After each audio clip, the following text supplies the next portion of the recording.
Однажды маленький медвежонок пробрался в избушку старика и украл со стола буханку хлеба. Схватив ее, он сразу убежал в заснеженный лес. Старик заметил это и из любопытства пошел по следу маленького воришки. Он хотел лишь понять, куда медвежонок так спешит.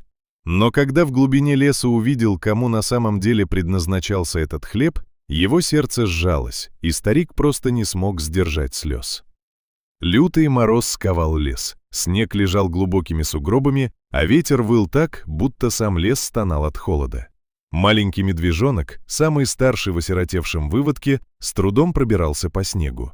Неделю назад их мать погибла, ее подстрелили браконьеры.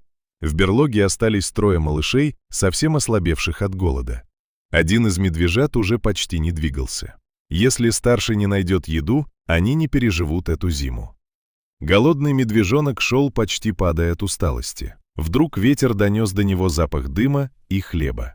На опушке леса стояла старая избушка. Здесь жил одинокий старик по прозвищу Степаныч. Он давно привык к тишине леса и почти не видел людей.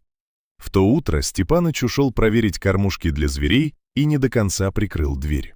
Медвежонок осторожно подошел к дому. Голод оказался сильнее страха. Он тихо пробрался внутрь.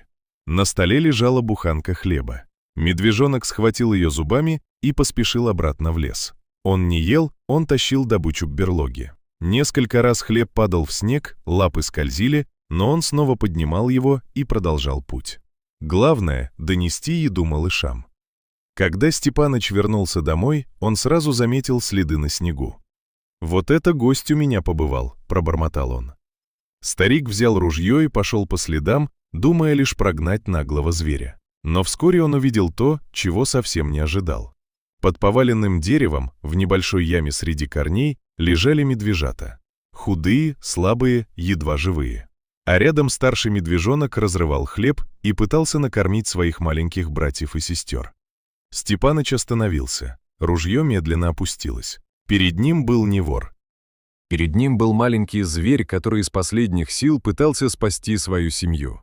С того дня старик стал приходить к берлоге. Он приносил хлеб, рыбу, иногда куски мяса.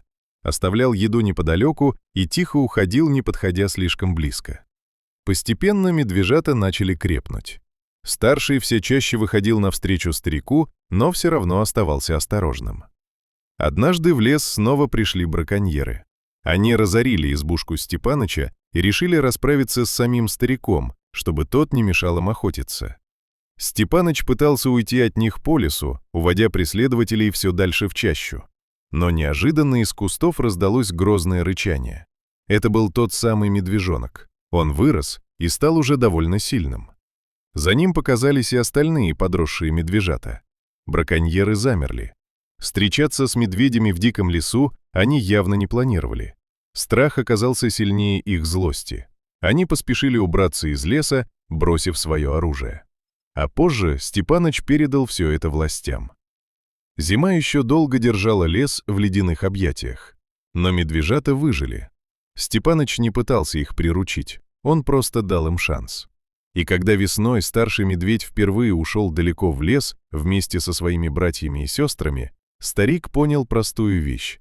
Иногда настоящая помощь — это не приручить зверя, а просто поддержать его в самый трудный момент.